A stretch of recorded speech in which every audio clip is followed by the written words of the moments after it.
पर उपस्थित अखिल भारतीय बैंक सेवानिवृत्त संघ के president Shri S M. Deshpande ji, chairman Shri K Srinivasan ji, general secretary Shri S C. Jain sahab, देश भर से आए हुए अतिथिगण, प्रतिनिधिगण, आदरणीय हेगड़े साहब, विश्वनाथ नायक जी, सम्माननीय सभी अतिथिगण, बेंगलोर के ऐतिहासिक नगरी में आपका हार्दिक स्वागत है, अभिनंदन है। मैं आप सबको सादर प्रणाम करता हूं।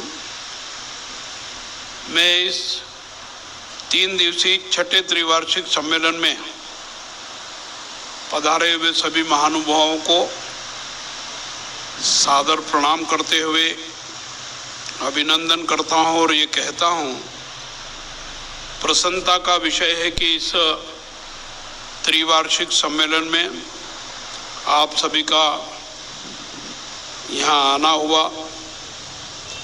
मैं अत्यधिक प्रसन्न इसलिए भी हूँ कि आप सब वरिष्ठ नागरिकों की श्रेणी में हैं, मैं भी वरिष्ठ नागरिक हूँ।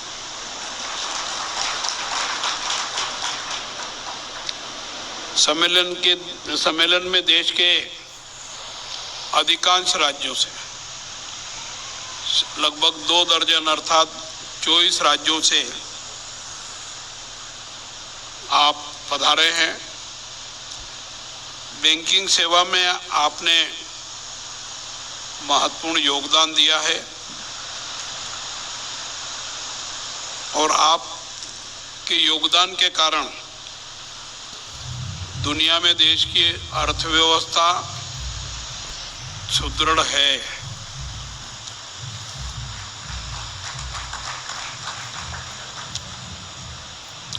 देश की विभिन्न बैंक में आप कार्यरत रहे हैं और बैंकों में काम करते समय समाज हित और देश हित में भी काम करते रहे हैं, आज भी आप कर रहे हैं। बैंक से रिटायर होने के बाद आपका दूसरा जीवन प्रारंभ हुआ है। बैंक की सेवा से आप रिटायर हुए हैं, जीवन से, समाज से रिटायर नहीं हुए हैं। आप सबसे अपेक्षा करता हूं कि आप निरंतर सक्रिय रहें। आपका भी स्वास्थ्य ठीक होगा, परिवार में भी आपका आशीर्वाद से सब कुछ ठीक होगा, समाज हित और देश हित में भी आप काम करेंगे। जितना सक्रिय रहेंगे उतने आप स्वस्थ होंगे। यहाँ आने का जब निमंत्रण मुझे दिया तो मेरी अपनी कुछ कठिनाइयाँ थी, मैंने वो कठिनाई बताई, परंतु सुरेश जी नाहटा जो सामने बैठे हैं उनका मेरे से 1985 से संबंध रहा है। पहली बार मेरा उज्जैन जिले में नागदा निवास है, वहाँ एक बैंक के मैनेजर बन के आए थे, हमारा परिचय हुआ। बैंक को सहयोग करने की दृष्टि से उन्होंने हमसे अपेक्षा की, हमने उनको सहयोग किया और हमको उन्होंने भी कारोबार करने में काफ़ी मदद की, हमारे कहने से और लोगों को भी मदद की। बाद में मैं विधायक बन गया, मंत्री बन गया, तो देशपांडे साहब और जैन साहब भोपाल में पदस्थ थे, अक्सर मिलना जुलना होता था। उन्होंने आके कहा कि नहीं, आपके और हमारे इतने अच्छे संबंध है। देशपांडे जी ने कहा कि मैं अध्यक्ष हूं, जैन साहब ने कहा मैं सेक्रेटरी हूं, हमारा आग्रह आप स्वीकार करें और इस संगठन में आकर के अपनी बात कहें। मैं उनका कहना टाल नहीं पाया और आप सब लोगों के दर्शन करने का अवसर मिला।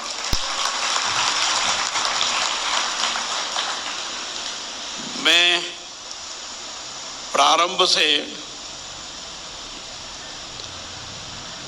जब मैं नागदा पहुंचा और ग्रेसिम उद्योग में सर्विस की, तो मैं भी आप जैसा एसोसिएशन बना करके रिटायर्ड अधिकारियों का और प्रतिनिधियों का प्रतिनिधित्व कर रहे हैं, ऐसे ही मजदूरों का प्रतिनिधित्व करता था। और मजदूरों का प्रतिनिधित्व करते करते, मजदूर हकों में संघर्ष करते करते नौकरी से निकाला भी गया। और नौकरी से निकालने के बाद राजनीति में चला गया। मेरा ये कहने का आशय ये है कि मैं भी आपकी तरह अपने हकों के लिए लड़ता रहा और यहाँ आकर के मैं आपको आश्वस्त करता हूँ कि जैसा जैन साहब ने बताया कि पहले भी उन्होंने हमको मांग पत्र दिए और हमने उचित कार्रवाई करके आपकी मांगों का समाधान करने का प्रयास किया है। आज भी मैंने जैन साहब से अभी कहा कि अगर आपका मांग पत्र तैयार हो तो दे दो, और नहीं तो 2 दिन आप विचार विमर्श करके जो निष्कर्ष निकालोगे और जो मांगे आपकी होगी उनको लिखित में दोगे, तो मैं भारत के वित्त मंत्री जी को दे करके उसे हल कराने का प्रयास करूंगा। आप और हम सब जानते हैं कि देश के यशस्वी प्रधानमंत्री नरेंद्र मोदी जी ने सभी क्षेत्र में आत्मनिर्भर बनने की दिशा में अनेक सार्थक कदम उठाए हैं, और जिसके कारण आज भारत विश्व की महाशक्ति के रूप में तेजी से उभर रहा है। और इसके लिए बैंकिंग सेक्टर सहित हर क्षेत्र